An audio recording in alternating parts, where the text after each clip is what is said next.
수능날 지진 피해가 없어서 감사합니다. 이 시간 말씀의 제목은 영광스러운 새 언약의 일꾼입니다.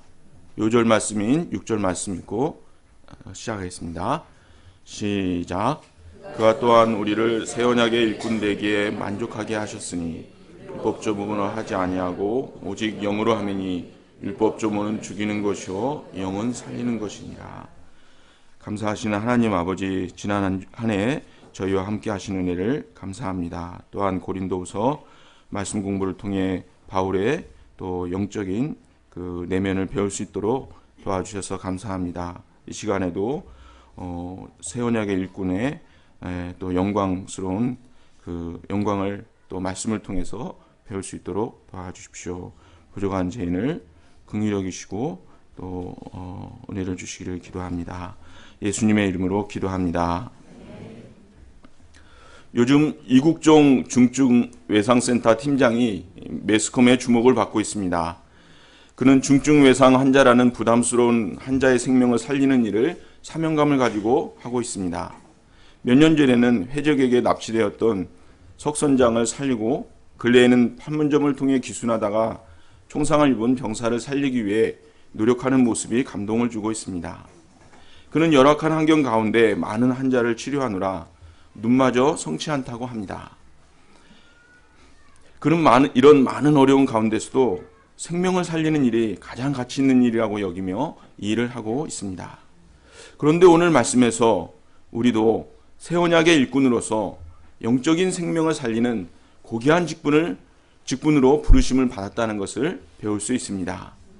바울은 이 직분이야말로 영광스러운 직분이라고 확신하였습니다.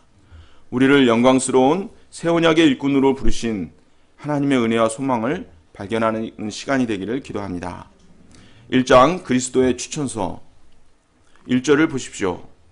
바울은 고린도 교회 성도들에게 어찌 다른 사람처럼 추천서를 너희에게 붙이거나 받거나 할 필요가 있느냐 하며 추천서에 대하여 이야기를 꺼냅니다. 정보통신과 교통수단이 발전하지 않은 당시에 추천서는 그 사람이 어떤 사람인지를 보증하는 중요한 수단이요 관행이었습니다.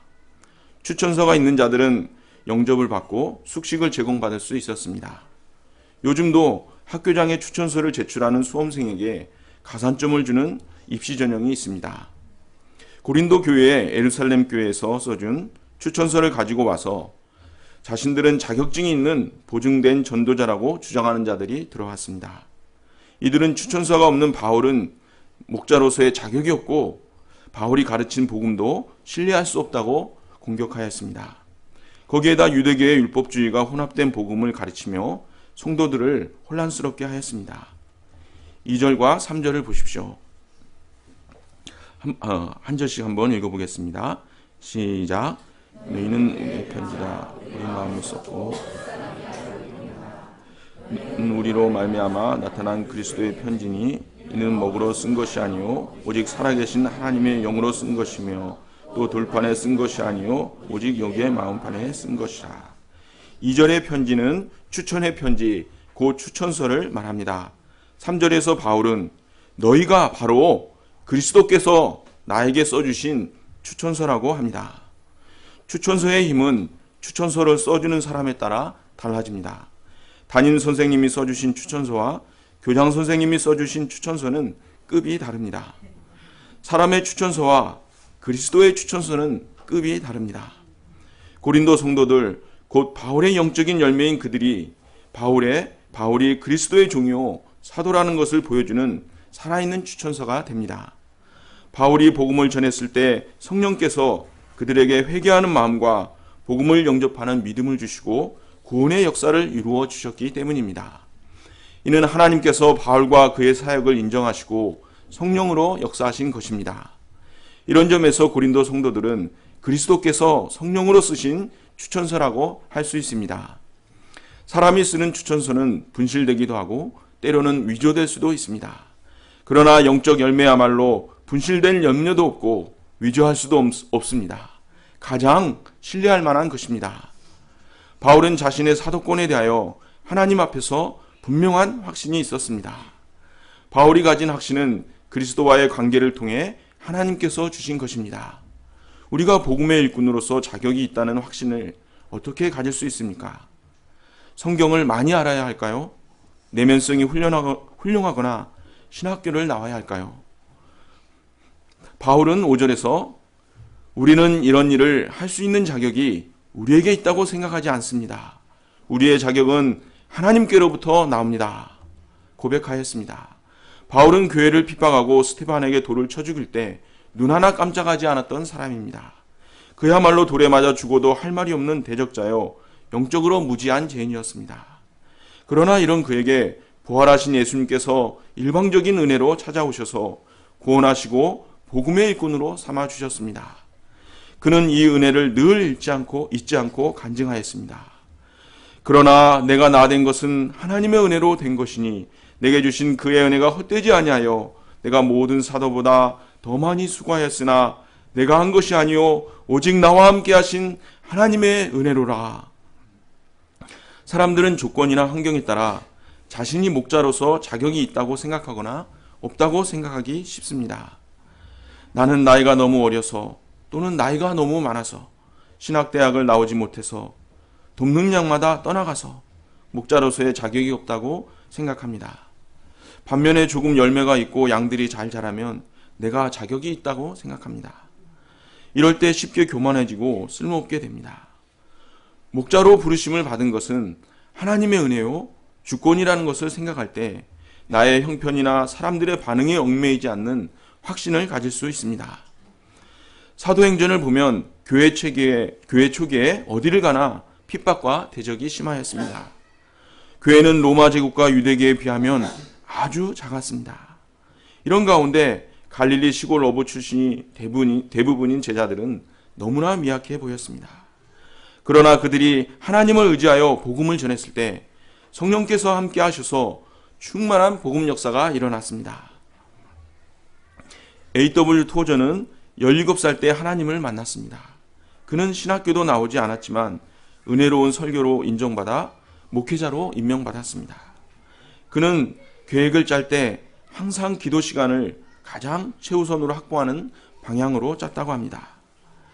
그는 학교에서 배운 사람이 아니라 성령에게서 배운 사람이라는 평가를 받았습니다.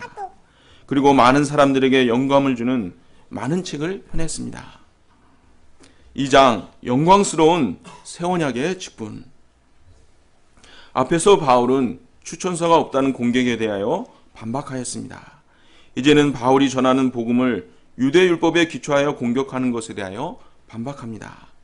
이를 위해 율법의 옛 언약과 성령의 새 언약을 비교합니다. 6절을 보십시오. 한번 같이 읽어보겠습니다. 시작.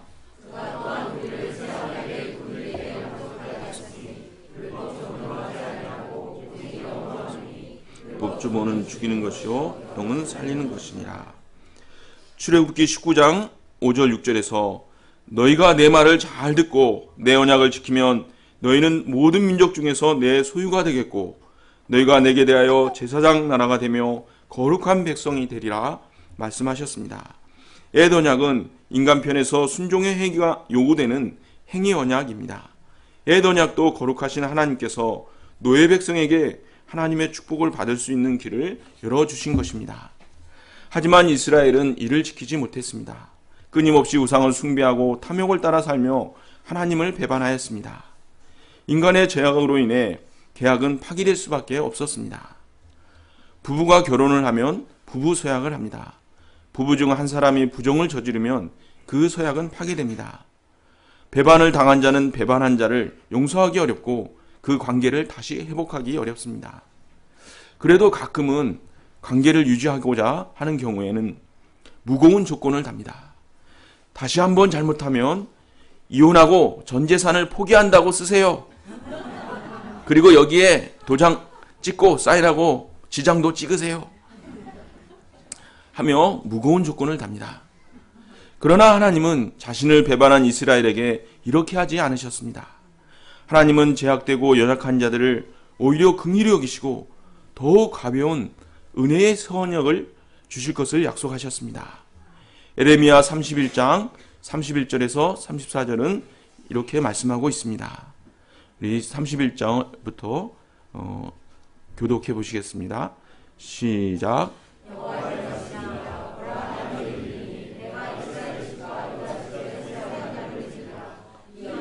내가 그의 손을 잡고 애굽 땅에서 인도하여 내던 날에 맺은 것과 같지 아니할 것은 내가 그들이 남편이 되었어도 그들이 내 언약을 깨뜨렸습니다. 여호와의 말씀입니다. 그러나 그날 후에 내가 이스라엘 집과 맺을 언약은 이러하니 곧 내가 나의 법을 그들의 속에 두며 그들의 마음에 기록하여 나는 그들의 하나님이 되고 그들은 내 백성이 될 것이라 여호와의 말씀입니다. 이 다시는 각기 이웃과 형제를 가리켜 이르기를 너는 여호와를 하지 않으니 이는 작은 자로부터 큰 자까지 알기 때문이다. 내가 그들의 악행을 사하고 다시는 지하지 아니라 여호와의 말씀입니다. 하나님은 언약을 깨뜨린 백성들을 향하여 그들의 악행을 사하고 다시는 그 죄를 기억하지 아니하시겠다고 하십니다. 오히려 그들의 마음에 하나님의 법을 써주시겠다고 하십니다. 이는 성령께서 우리 마음 가운데 함께 하시고 역사해 주심을 말해 줍니다. 이 예언은 예수님의 십자가의 죽으심과 부활하심으로 완성되었습니다.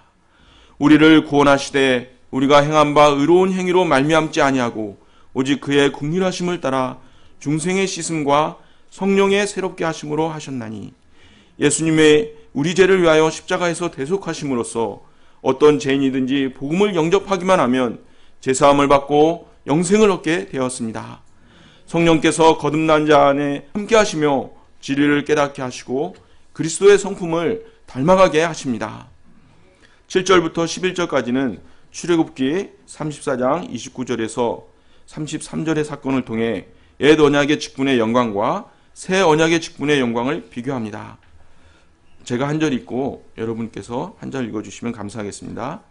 모세가 그 증거의 두 판을 모세의 손에 들고 시내산에서 내려오니 그 산에서 내려올 때에 모세는 자기가 여호와와 말하였으므로 말미암아 얼굴 피부에 광채가 나나 깨닫지 못하였더라.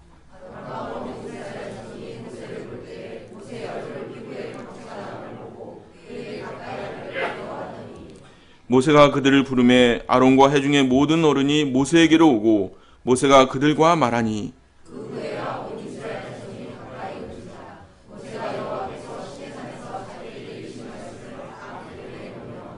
모세가 그들에게 말하기를 마치고 수건으로 자기 얼굴을 가렸더라.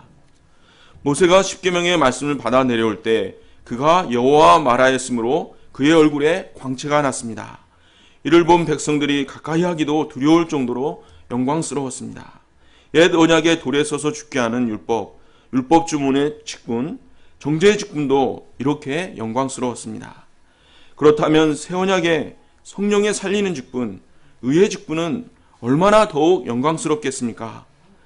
옛 언약은 새 언약이 오기까지 한시적인 것이었습니다. 그러나 새 언약은 하나님의 나라가 완성되기까지 계속됩니다. 그러므로 구언약의 영광은 새 언약의 영광 앞에서 영광될 것이 없습니다. 바울은 새 언약의 일꾼으로서 이런 진리를 알고 있었습니다. 그렇기 때문에 새 언약의 일꾼으로 담대히 복음을 전할 수 있었습니다. 13절에서 모세가 얼굴을 가린 것은 그의 얼굴에서 영광이 사라져갔기 때문입니다. 사라져가는 영광을 보고 완악한 이스라엘 백성들이 율법에 대한 경외심을 잃어버릴까 염려하였기 때문입니다.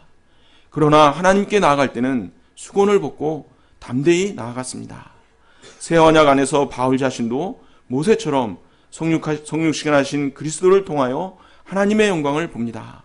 17절에서 18절을 보십시오. 주는 영이시니 주의 영이 계신 곳에는 자유가 있느니라. 우리가 다 수건을 벗은 얼굴로 거울을 보는 것 같이 주의 영광을 보매 그와 같은 형상으로 변화하여 영광에서 영광에 이르니 곧 주의 영으로 말미암음이니라. 새 언약으로 말미암아 우리에게 임하신 주의 영, 곧 성령은 우리에게 자유를 줍니다. 우리를 자유하지 못하게 구속하는 것들이 여러 가지가 있습니다. 산적한 일들이 우리를 구속합니다. 많은 과제가 우리를 구속합니다. 경제적 빈곤이 우리를 구속합니다. 약한 몸이나 질병이 우리를 구속합니다. 부족한 능력이 우리를 구속합니다. 사람의 인정과 칭찬에 매이는 마음이 우리를 구속합니다. 우리를 구속하는 여러 가지 얽매여 자유롭지 못한 인생을 삽니다. 이런 구속하는 여러 가지 중에서 근본적으로 우리를 구속하는 것은 죄와 죽음입니다.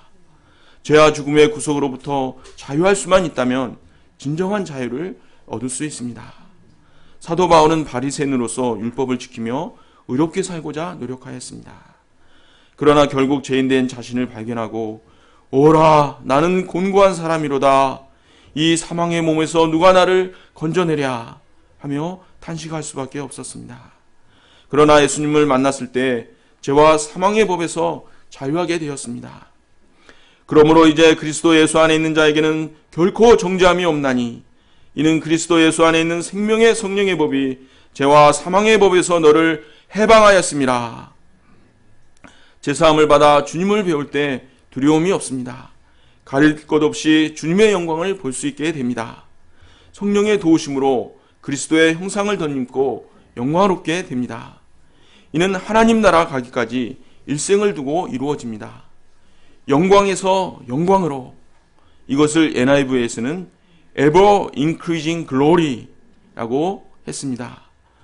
죄에 사로잡혀 비참한 인생을 살던 자에게 자유를 주시고 영광스러운 하나님의 형상을 날마다 덧입혀 가시는 은혜를 감사드립니다. 세상에 영광스러운 것들이 많이 있습니다. 그러나 세상의 영광은 한계가 있고 해가 갈수록 사라집니다. 젊음도 한때입니다. 대통령의 자리가 영광스러워 보입니다.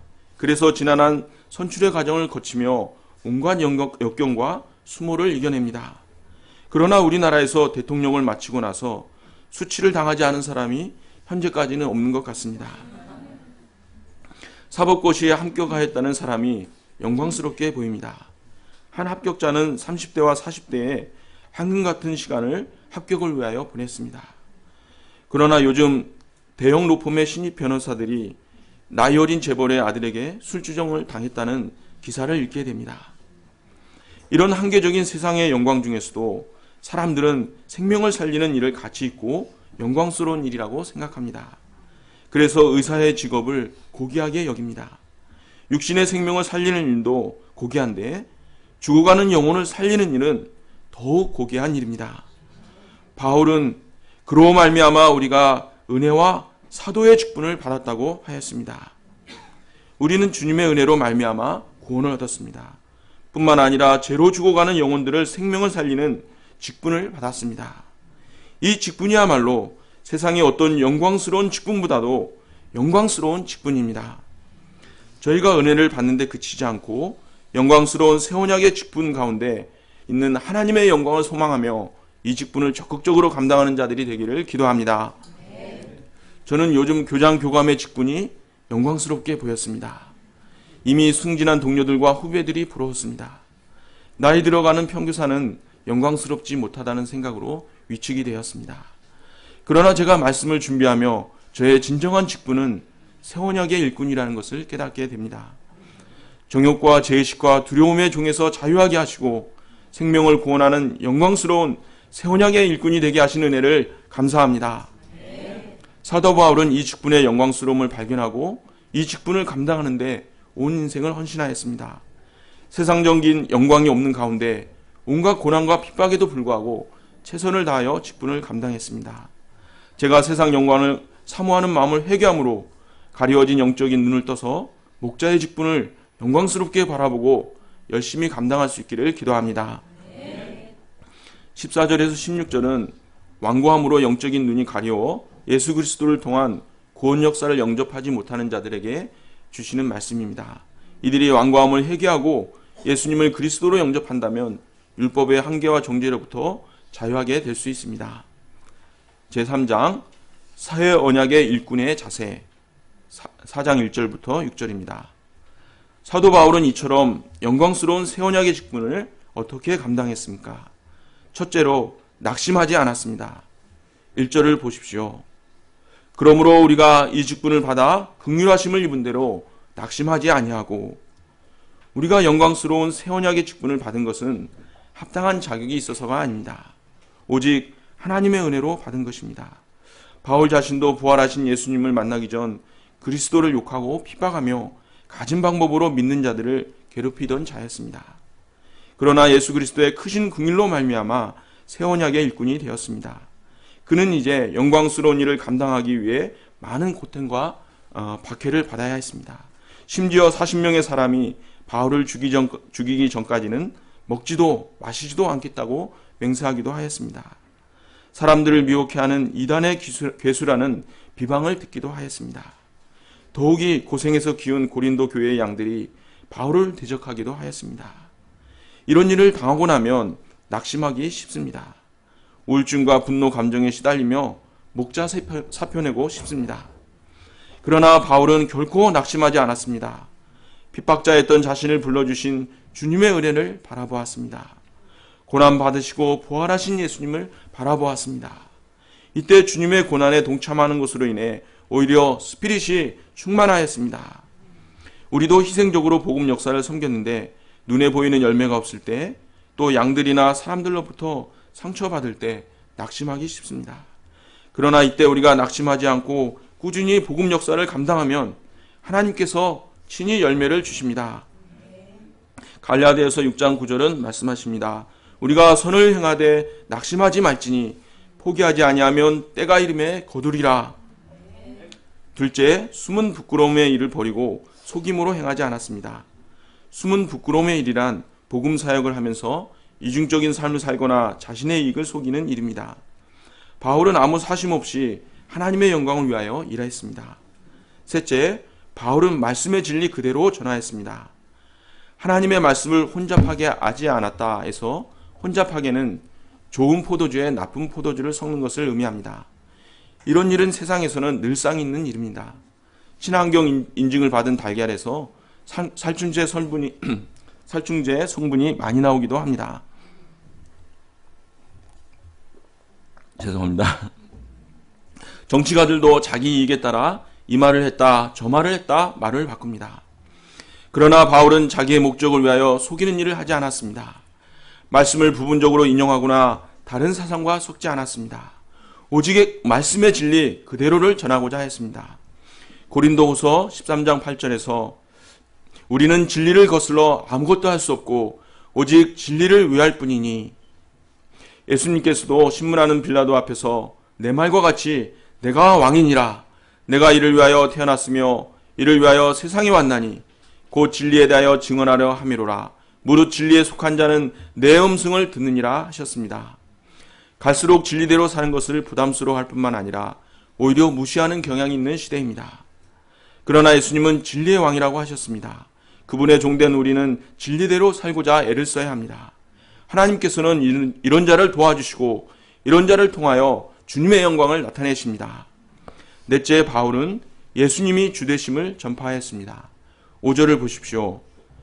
5절 한번 같이 읽어보겠습니다. 시작. 우리는 전파하는 것이 아니라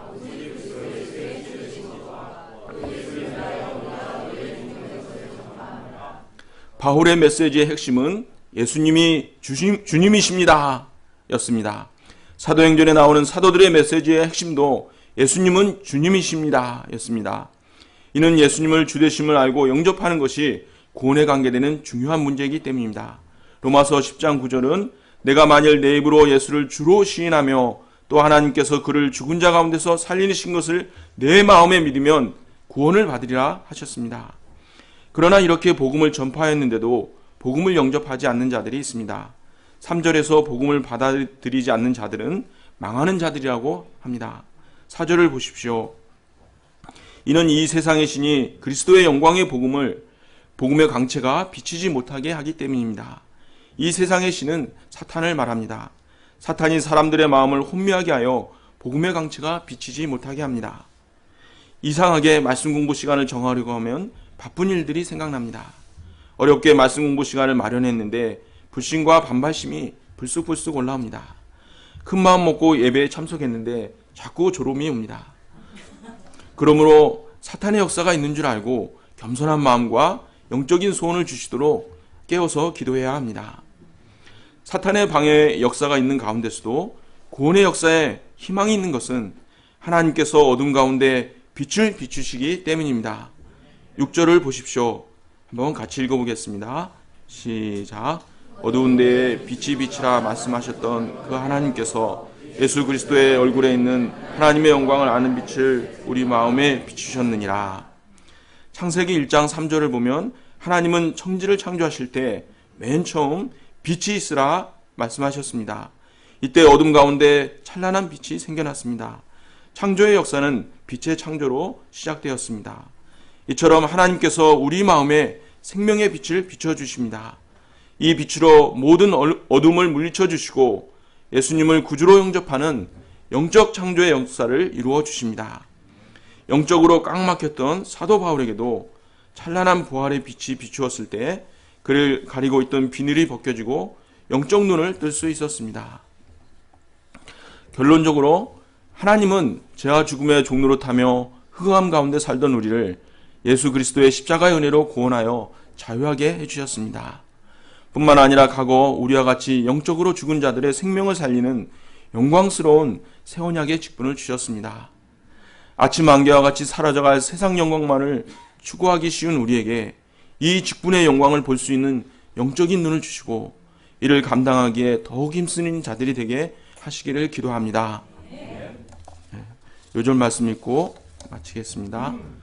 시작. 그와 또한 우리를 새 언약의 일꾼 되기에 만족하게 하셨으니 율법 주문으로 하지 아니하고 오직 영으로 함이니 율법 주문은 죽이는 것이요 영은 살리는 것이니라. 감사하시나 하나님 아버지, 죄와 죽음의 종로를 타며